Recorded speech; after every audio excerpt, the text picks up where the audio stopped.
Good morning, Alex and friends. I'm Grace. Today is Tuesday, July 8th, 2025, and you're listening to Alex's News.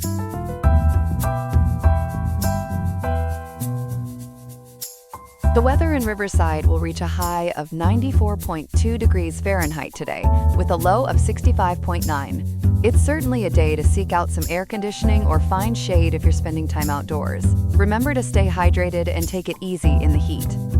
Coming up on Alex's News, we'll dive into the reasons behind California's significant changes to how residents pay for their electricity. We'll explore what this means for your power bills and the state's energy future. All this and more coming up on Alex's News. Stay tuned.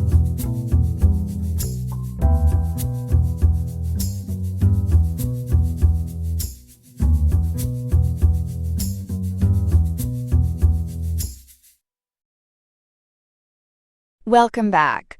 We're tuning into some truly impactful news out of California this morning, where a major shakeup in how residents pay for electricity is underway. The state is moving ahead with a new fixed monthly charge, a policy that's certainly sparking a lot of debate. For more on this, we turn to our reporter, Ethan. Ethan, thanks for being with us. What exactly is this new fixed charge, and when can Californians expect to see it on their bills? Grace, it's certainly a charged topic. Essentially, the California Public Utilities Commission, or CPUC, has given the green light to the state's major investor-owned utilities like Pacific Gas and Electric, Southern California Edison, and San Diego Gas and Electric to implement a flat monthly fee on residential bills. This isn't just a small change, it's a significant structural shift. According to reporting from Canary Media and CA.gov, for most residential households, that flat fee will be $24.15.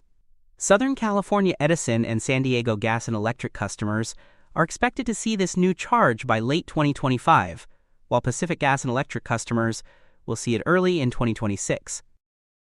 So a fixed fee of over $24, regardless of usage. That sounds like a lot for some households. Are there any provisions for those who might struggle with this new cost? Absolutely, Grace. The CPUC has included discounted rates to help mitigate affordability concerns.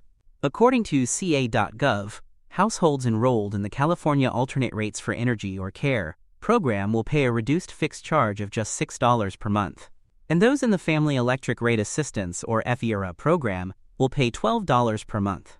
Now, the flip side of this fixed charge is that the per kilowatt hour rate for electricity will actually be reduced by 5 to 7 cents. This is meant to balance things out.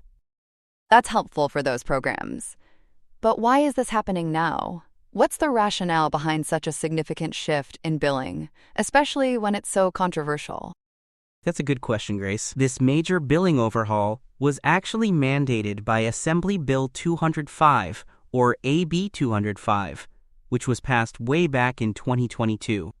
The bill required the CPUC to approve a fixed charge to help stabilize electricity rates and, proponents argue, more equitably distribute the costs of maintaining the electrical grid among all residential customers.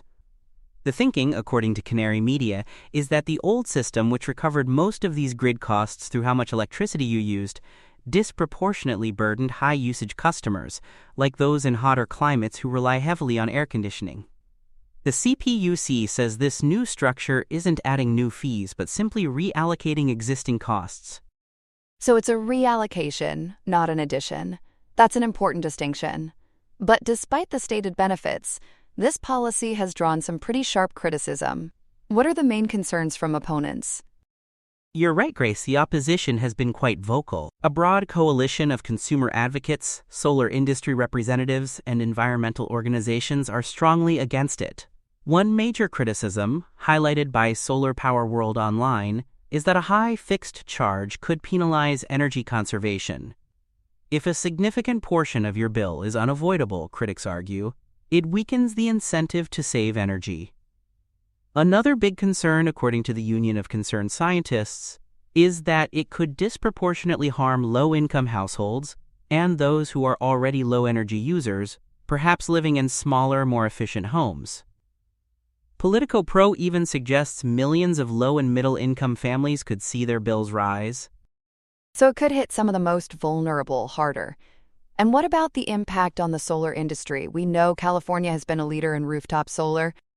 That's a critical point, Grace. The solar industry is particularly concerned. As reported by PV Magazine USA and the Solar Energy Industries Association, the fixed charge diminishes the financial benefits of installing rooftop solar panels. Because the per kilowatt-hour rate is going down, the value of the electricity generated by those solar panels and sent back to the grid is also reduced. This could potentially slow down rooftop solar adoption, which is a key part of California's clean energy strategy. Another significant point of contention for critics is that this fixed charge is currently uncapped, leading to fears that the initial $24.15 is just the beginning. Some lawmakers, according to House.gov, have already introduced legislation to cap the fee. A lot of moving parts there. Ethan, given all this debate and the pushback, where does the policy stand as of today, July 8th, 2025? Is it still on track for implementation? Yes, Grace, despite all the legislative challenges and opposition, the implementation is proceeding as scheduled. According to the Los Angeles Times, there have been no announcements of delays from the CPUC or the utilities. There was a notable legislative effort, Assembly Bill 1999, which aimed to cap the fixed charge at a lower amount, but it was ultimately killed in the Assembly Appropriations Committee as detailed by Legiscan. Also, a coalition of over 240 consumer and environmental groups has formed the Stop the Big Utility Tax Grab campaign. They've been very active, supporting legislative efforts, but as of now, they haven't successfully qualified a ballot initiative to overturn the charge. And what about the courts? Is there any legal recourse being pursued? There is, Grace, though it's not directly about the fixed charge itself. The California Supreme Court is expected to rule by early September 2025, in about 55 days, on a case challenging the CPUC's Net Energy Metering 3.0 decision. While this doesn't directly address the fixed charge, its outcome could certainly have broader implications for California's energy policy, especially for rooftop solar adoption, as noted by PV Magazine USA. The larger discussion here, highlighted by a Reddit post, is about who should control California's next-generation grid investor-owned utilities, driven by profit, or the state and municipalities, potentially prioritizing resilience and affordability. It's truly a power struggle in the Golden State. It certainly sounds like it.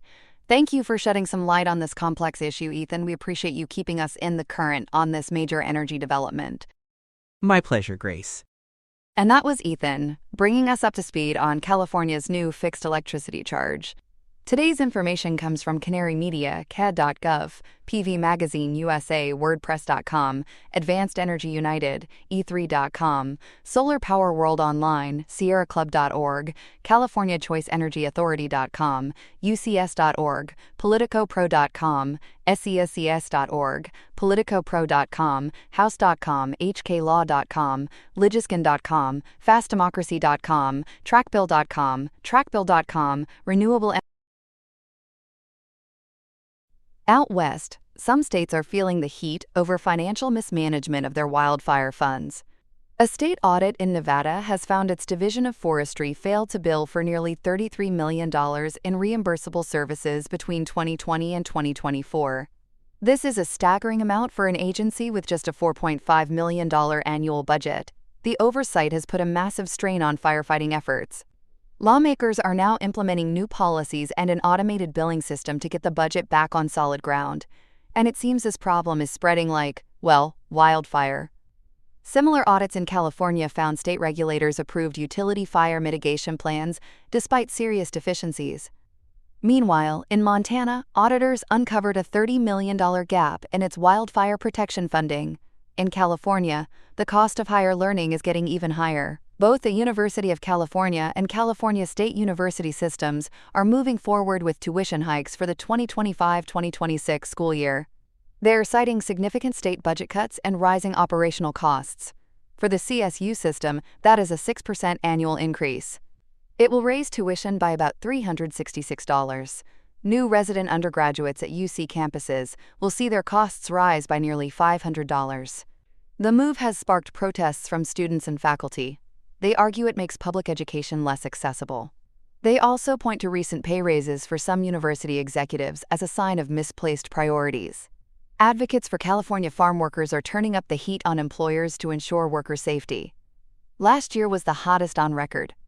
Because of this, the United Farm Workers Union is championing new legislation.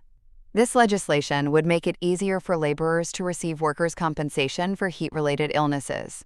The bill would create a disputable presumption that an illness is work-related if an employer has failed to provide required water, shade, and rest breaks. Proponents say current regulations are often ignored, forcing many workers to choose between their health and their livelihood. California's ambitious plan to ban new gas-powered cars by 2035 may be hitting the brakes.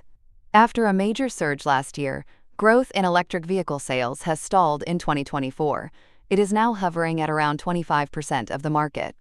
That is short of the pace needed to hit the state's interim goal of 35% by 2026. Experts point to high sticker prices, consumer anxiety over the availability of public chargers, and a notable rise in the sale of hybrid vehicles. The slowdown is sparking a debate over whether the state's aggressive timeline is realistic. However, officials maintain the goal is achievable with continued investment. And finally, funding for California high-speed rail project could be going off the rails. The White House has threatened to pull $4 billion in federal funding. They are citing major cost overruns and repeated delays. In response, Governor Gavin Newsom's administration has vowed to fight the move, calling it political. The administration is scrambling to secure long-term state funding through its cap-and-trade program. The standoff has reignited a fierce debate in Sacramento over the controversial project's future. Its total price tag is now estimated at over $100 billion.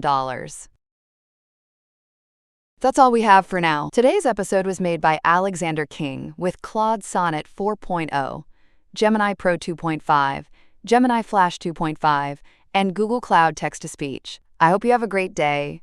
I'll see you tomorrow, Alex.